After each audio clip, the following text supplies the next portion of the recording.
রাসূল সাল্লাল্লাহু আলাইহি সাল্লামের আগমনের এবং কোরআন নাজিলের অনেক আগে থেকে বহু শতাব্দী ধরে পৃথিবী একটি নির্দিষ্ট পন্থায় পরিচালিত হয়েছে। অতীতকালের প্রচলিত কিছু জীবন পদ্ধতি নিয়ে আমি আপনাদের মনোযোগ আকর্ষণ করতে চাই, যা পৃথিবীতে আধিপত্য বিস্তার করেছিল।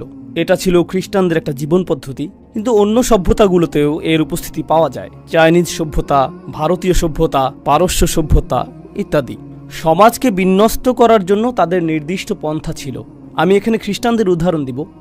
তাদের এরকম ধারণা ছিল যে কিছু মানুষ শাসন করার জন্যই জন্মেছে, কিছু মানুষ রাজকীয় রক্ত নিয়ে জন্মেছে, আর সৃষ্টিকর্তা চান যে এই লোকগুলোই পৃথিবী শাসন করুক। যেহেতু ইতিমধ্যেই তাদের শাসন ক্ষমতা রয়েছে, এর অর্থ সৃষ্টিকর্তা এরকমটাই চান। এটাই সৃষ্টিকর্তার ইচ্ছা। এই শাসকরা হলো বিশেষ মানুষ। কোনো কৃতকর্মের জন্য তারা বিশেষ মর্যাদা সম্পন্ন না, বরং তাদের বিশেষত্ব শুধুমাত্র বংশ পরিচয়ের কারণে। শুধুমাত্র জন্মগ্রহণের মাধ্যমেই তারা বিশেষ। তারা সাধারণ মানুষের চাইতে উত্তম। সামাজিক এই কাঠামোর দ্বিতীয় অংশটি হলো, তারা মনে করত যে সমাজের এমন কিছু মানুষ রয়েছে যারা সৃষ্টিকর্তা কর্তৃক বাছাইকৃত। এরা ছিল পবিত্র মানুষ, সাধক, পুরোহিত, গির্জার যাজকগণ। তারাই একমাত্র মানুষ যারা জানে যে সৃষ্টিকর্তা আসলে কে, অন্য কেউ তা বুঝতে পারবে না। এই লোকগুলোই ধর্ম বুঝতে পারে, এই লোকগুলোই সৃষ্টিকর্তার বিধানগুলোকে বুঝতে পারে, আর একমাত্র এই লোকগুলোই সৃষ্টিকর্তার প্রতিনিধি হয়ে কথা বলতে পারে। যদি কেউ তাদের সাথে দ্বিমত পোষণ করে, তাহলে সে কোনো মানুষের সাথে দ্বিমত পোষণ করছে না, বরং স্বয়ং সৃষ্টিকর্তার সাথেই দ্বিমত পোষণ করছে। তো এই দুটি শ্রেণী, একদিকে ছিল রাজকীয় অভিজাত শ্রেণী, আর অন্যদিকে ছিল আধ্যাত্মিক অভিজাত শ্রেণী।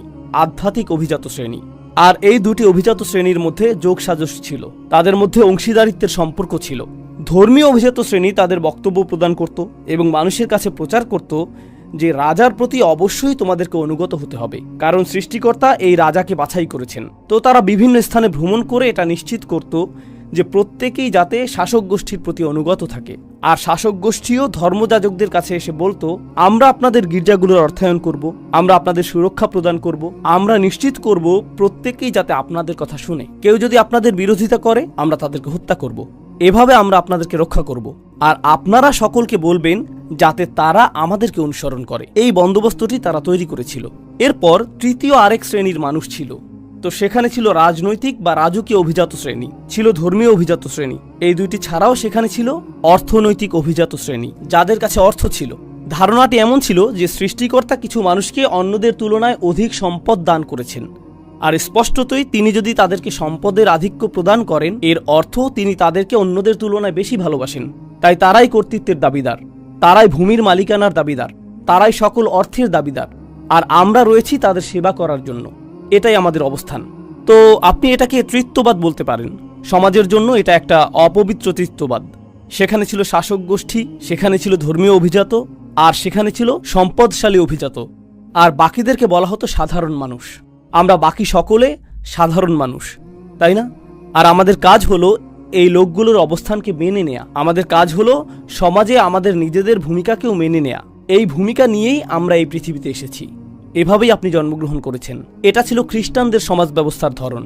তবে চাইনিজদেরও একই প্রকৃতির নিজস্ব সমাজ ব্যবস্থা ছিল, হিন্দুদেরও সমাজ ব্যবস্থা ছিল, অগ্নিপূজারীদেরও একই প্রকৃতির নিজস্ব সমাজ ব্যবস্থা ছিল, কিন্তু তাদের সকলের কিছু বিষয় ছিল অভিন্ন। এমনকি ফেরাউনের সময়ে গেলেও আপনি একই সূত্র দেখতে পাবেন। ফেরাউন বিশ্বাস করত যে সে সৃষ্টিকর্তা কর্তৃক বাছাইকৃত, তার রক্তে আভিজাত্য রয়েছে। তার একটি যাজক গোষ্ঠী ছিল যারা প্রচার করে বেড়াতো যে তোমাদেরকে ফেরাউনের অনুগত হতে হবে। আর তার ছিল ব্যবসায়ী শ্রেণী, যারা সকল শ্রমজীবীদের সেবা গ্রহণ করত। এটাই সমাজের বিন্যাস। এই তিনটি শ্রেণী একে অপরের সহায়ক ছিল, আর এই শ্রেণীগুলোর জন্য আইন সমানভাবে প্রযোজ্য ছিল না। সাধারণ কোনো মানুষ যদি অপরাধ করত, তাকে শাস্তি পেতে হতো, কিন্তু এই তিন শ্রেণীর কেউ যদি অপরাধ করত, তখন তারা একে অপরকে রক্ষা করত। তারা এই তিন শ্রেণীর মানুষদের জন্য শাস্তি থেকে বাঁচার উপায় বের করত, যেখানে অন্যরা ঠিকই শাস্তি পেত। এটা ছিল তাদের সমাজ ব্যবস্থার অংশ।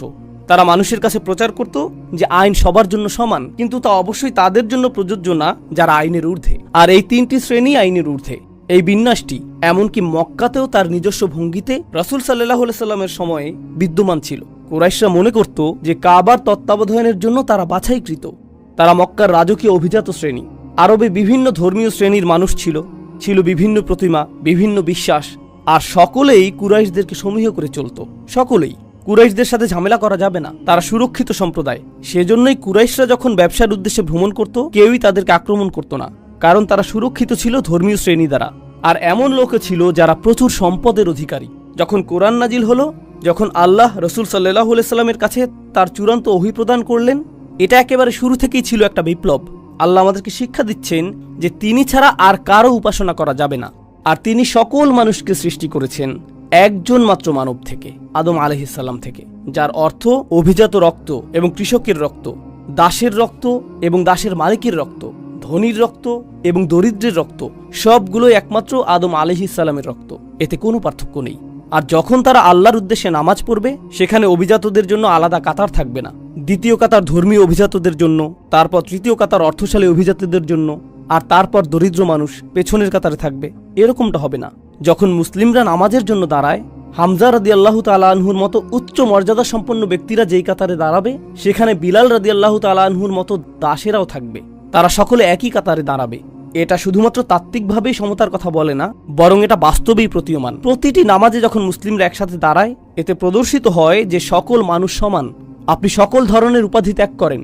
যদি কেউ অভিজাত হয়, যদি কেউ গবেষক হয়, যদি কেউ ব্যবসায়ী হয়, যদি কেউ মন্ত্রী হয়, সে যাই হোক, বাইরে সেই আভিজাত্যের জুতাগুলো তাকে খুলে ফেলতে হয়, তাকে সেই জুতাগুলো খুলে ফেলতে হয়। তারা আল্লাহর ঘরে আসে, আর তখন তারা শুধুই আল্লাহর বান্দা। তারা সম্পূর্ণরূপে সমান, তাদের মধ্যে কোনো শ্রেণীবিন্যাস নেই। তবে কোরআনে অভিনব এক শ্রেণীবিন্যাসের কথা বলা হয়েছে। এরকম একটা বিষয় আসলেই রয়েছে যে কিছু মানুষ অন্যদের তুলনায় উত্তম। কিন্তু কোরআন কিভাবে এটাকে সংজ্ঞায়িত করেছে? ইন্না আক্রামাকুম ইনদাল্লাহি আতকাকুম। সবচেয়ে অভিজাত তারাই। এখানে অভিজাত শব্দটি খুবই গুরুত্বপূর্ণ, কারণ আরবরা যখন অভিজাত শব্দটি শুনতে পেল, তাদের মাথায় কি এসেছিল? এই 3 শ্রেণীর অভিজাতদের কথা তাদের মাথায় এসেছিল। এই 3 শ্রেণী যা আমি আপনাদেরকে বর্ণনা করেছি। আর আল্লাহ বলছেন, তোমাদের মধ্যে সবচেয়ে অভিজাত তারাই যারা আল্লাহকে সবচেয়ে বেশি ভয় করে, যারা আল্লাহর ব্যাপারে সবচেয়ে বেশি শঙ্কিত, যারা আল্লাহর ব্যাপারে সবচেয়ে বেশি সতর্ক। তো এখন কিভাবে আপনি নির্ধারণ করবেন যে কে উত্তম? যে মূলত আল্লাহর প্রতি সবচেয়ে অনুগত, ন্যায়ের প্রতি সবচেয়ে অনুগত, মূলনীতির প্রতি সবচেয়ে অনুগত, সত্য এবং সততার প্রতি সবচেয়ে অনুগত। যে ব্যক্তি বেশি দয়াশীল, সেই উত্তম।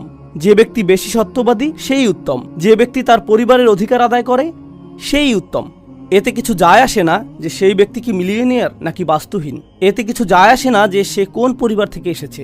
এটা গুরুত্বপূর্ণ না, কারণ তাকওয়া ভিতরে থাকে, বাইরে না। তো বাইরে তারা কি পরিধান করেছে, বাইরের চামড়ার আবরণ, অর্জন, স্বীকৃতি, এই সকল বাহ্যিক জিনিস এই অর্থে আল্লাহর কাছে অপ্রাসঙ্গিক।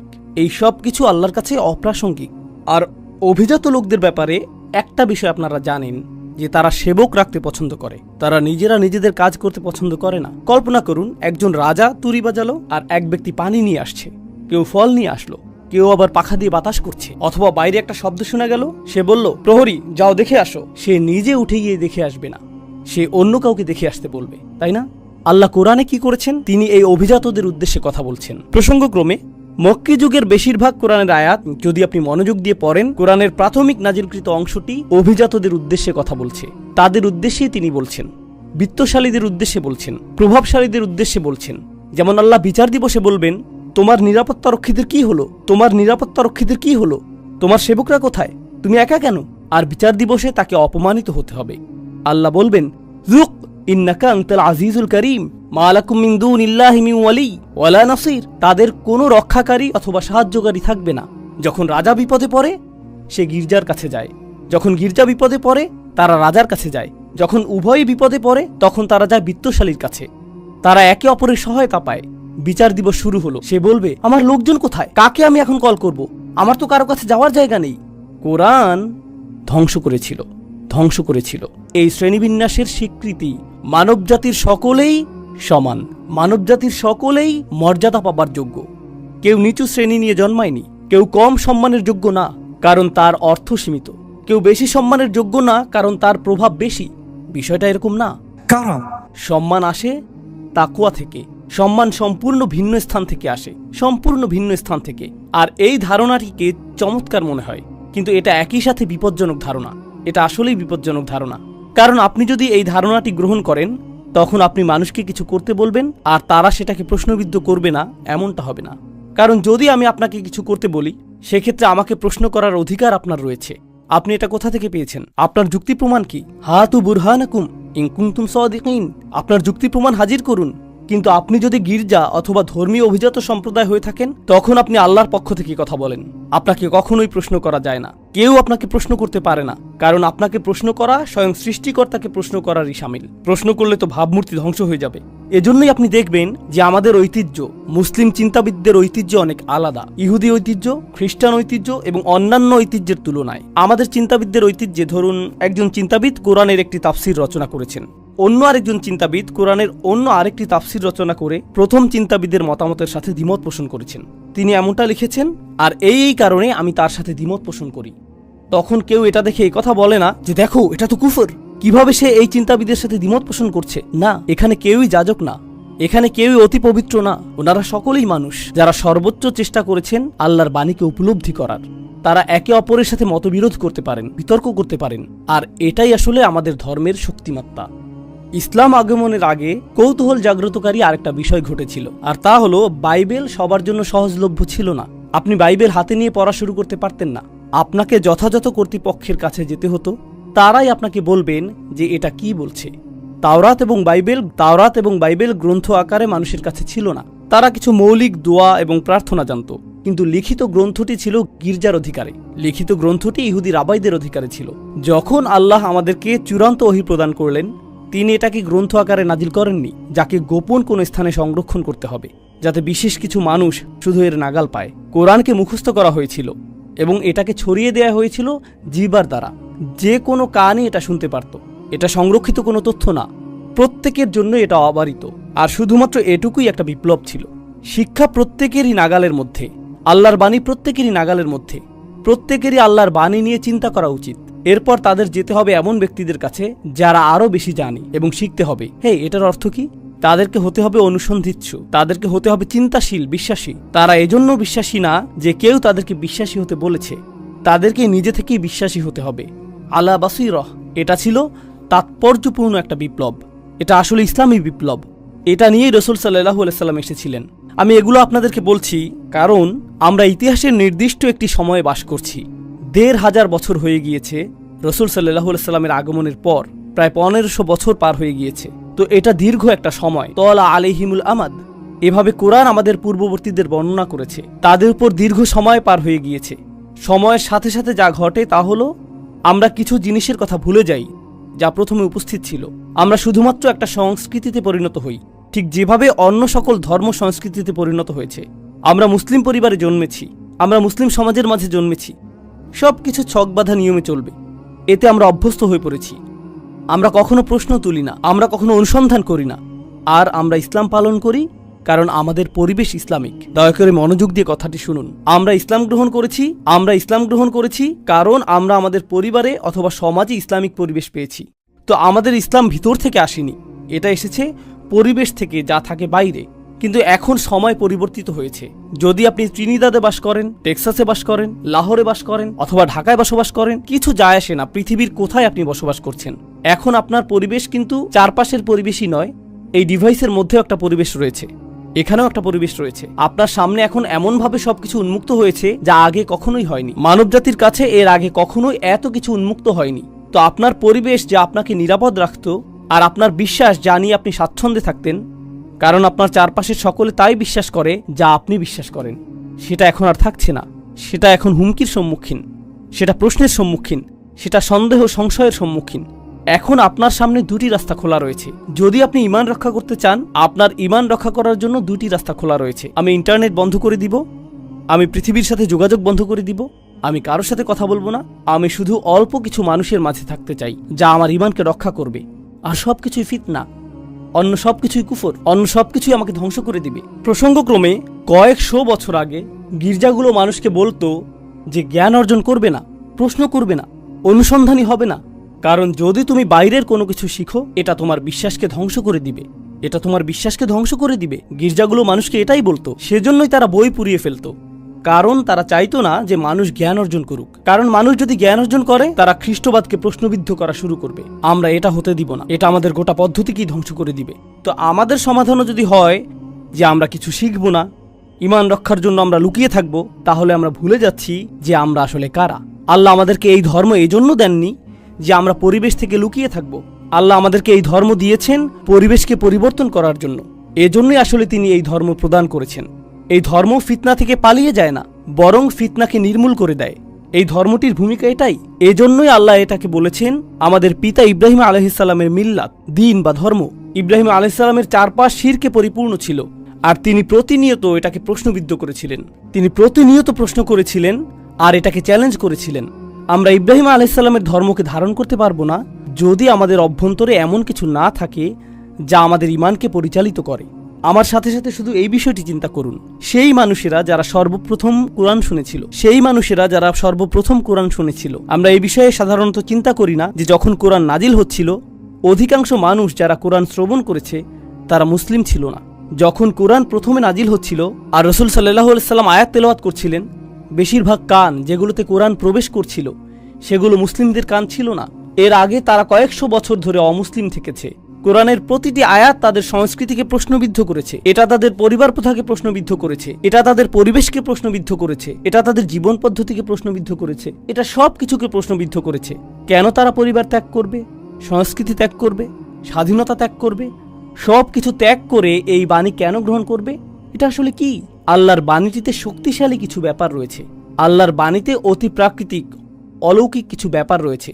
কল্পনা করুন, ইসলামের আগমনের পূর্বে তারা যা ইচ্ছা খেতে পারত, তারা যা খুশি তা করতে পারত, তারা যাকে ইচ্ছা হত্যা করতে পারত, তারা যেভাবে ইচ্ছা সেভাবে ব্যবহার করত, তারা যা ইচ্ছা তাই বলতে পারত। এরপর ইসলাম আসলো এবং সীমাবদ্ধতা আরোপ করলো। তারা কি খেতে পারবে, কাকে তারা বিবাহ করতে পারবে, তাদের আচরণ কেমন হবে, কিভাবে তারা ব্যবসা করবে। কেন আমি এই সকল সীমাবদ্ধতা মেনে নিচ্ছি? আমি তো এর আগে স্বাধীন ছিলাম, কেন আমি এর অনুসরণ করছি? এটা অতিরিক্ত কঠোর। প্রসঙ্গক্রমে আপনি এখন মুসলিম তরুণদের কাছ থেকে এই একই রকমের প্রশ্ন শুনবেন। মুসলিমরা বলে ইসলাম অনেক বেশি কঠোর, এটা অনেক বেশি সীমাবদ্ধকারী। আর আমি বলি আপনার এই প্রশ্ন নতুন না। প্রকৃতপক্ষে মুশরিকরা এই প্রশ্নটি কয়েক হাজার বছর আগে তুলেছিল।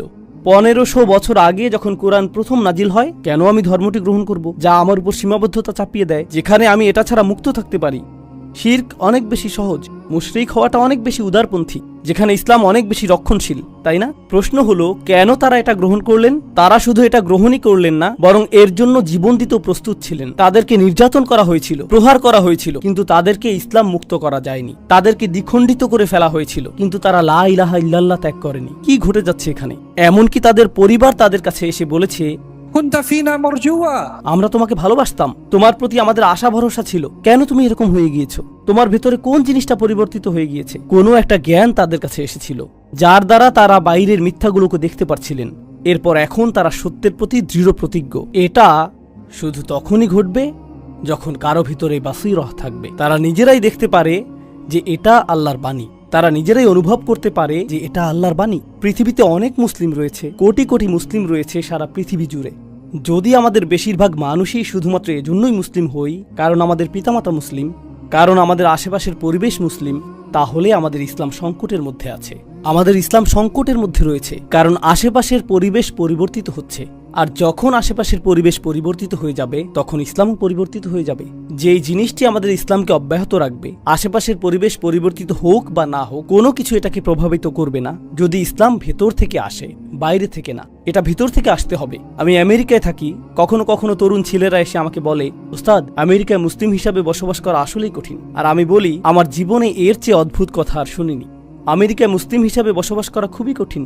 যখন 2 + 2 = 4 হয়, এটা ত্রিনিদাদে মেনে নেওয়া কঠিন না যে 2 + 2 = 4। আর কানাডায় এটা মেনে নেওয়া অধিকতর কঠিন না, অন্য কোনো স্থানেও এটা অধিকতর কঠিন না। আগুন উত্তপ্ত, আমেরিকাতে আগুনে হাত দিয়ে আসলেই অনেক কঠিন। না না না, আগুন উত্তপ্ত, তা যেখানেই থাকুক না কেন, সত্য তো সত্যই। আশেপাশের পরিবেশ আমার ঈমানকে দুর্বল করে দিবে। জানেন এই ধারণাটির মানে কি? আপনার ঈমান শুধুই আশেপাশের পরিবেশ থেকে এসেছে, সেজন্যই এটা দুর্বল। আপনার ঈমান ভেতর থেকে আসেনি। ঈমানকে আমাদের ভেতরে লালন করতে হবে, আমাদের ভিতরে তৈরি করতে হবে। একমাত্র সেভাবে তা আসবে যেভাবে এটা প্রথমবার এসেছিল। প্রথমবার এটা এসেছিল যখন মানুষ আল্লাহর বাণী নিয়ে চিন্তা করেছিল,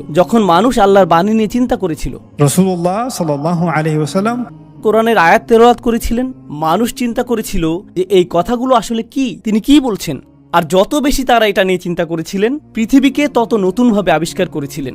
এরপর আপনি আশেপাশের পরিবেশকে জাহান্নাম বানিয়ে ফেলতে পারেন, তারা ইসলাম ত্যাগ করবে না। আপনি পরিবেশকে নির্যাতনময় করে তুলতে পারেন, তারা ইসলাম ত্যাগ করবেন না। আপনি তাদেরকে গৃহহীন করে দিতে পারেন, তারা ইসলাম ত্যাগ করবেন না। আপনি তাদের প্রিয়জনকে ঘৃণিত জনে পরিণত করে দিতে পারেন, তারা ইসলাম ত্যাগ করবেন না। কোনো কিছুই তাদেরকে ইসলাম ত্যাগ করাতে পারবে না। অনেক জায়গায় আপনি দেখবেন যে মুসলিমদের জন্য জীবন সহজতর। আর প্রসঙ্গক্রমে আমি পৃথিবীর অনেক স্থানে গিয়েছি। যখন আমি মুসলিম সম্প্রদায় দেখি, একটা জিনিস আমি লক্ষ্য করেছি যে যেখানে অধিক বিত্তশালী মুসলিম দেখা যায়, সাধারণত তাদের সন্তানেরা ইসলাম থেকে বেশি দূরে। এটা কি বিপরীতধর্মী না? একদিকে আপনি দেখবেন যে মানুষকে নির্যাতন করা হচ্ছে আর তারা ইসলাম ত্যাগ করছে না।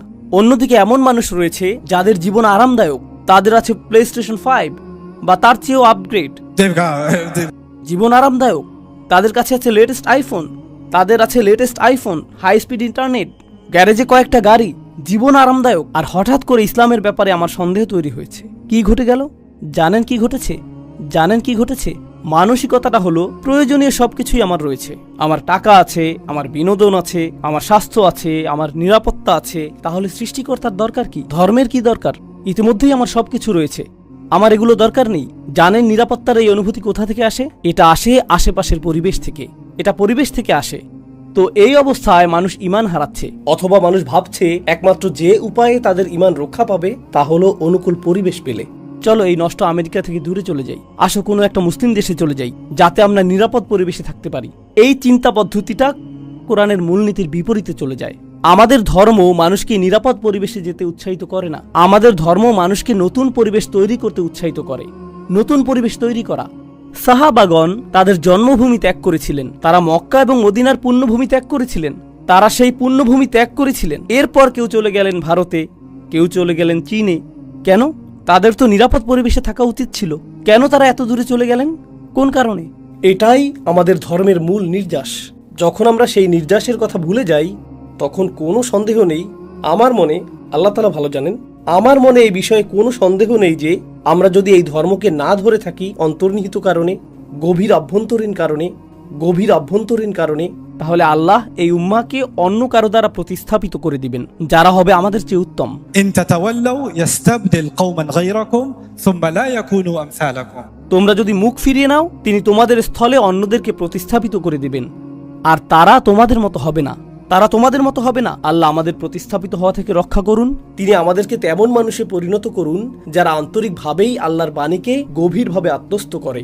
আমরা যেন পাই আমাদের ঈমান, এই ধর্মের প্রতি আমাদের প্রত্যয় বাইরের পরিবেশ দ্বারা প্রভাবিত হয় না, বরং এটা ভেতর থেকে প্রজ্বলিত হয় এবং এটা ভেতর থেকে দ্যুতি ছড়ায়। আর বস্তুত আশেপাশের পরিবেশ আমাদের পরিবর্তন করার বদলে আমরাই যেন শেষমেশ পরিবেশকে পরিবর্তন করি। বারাকাল্লাহু লি ওয়া লাকুম ফিল কুরআনিল হাকিম ওয়া নাফা'নি ওয়া ইয়্যাকুম বিল আয়াতি ওয়াজ যিকরিল হাকিম।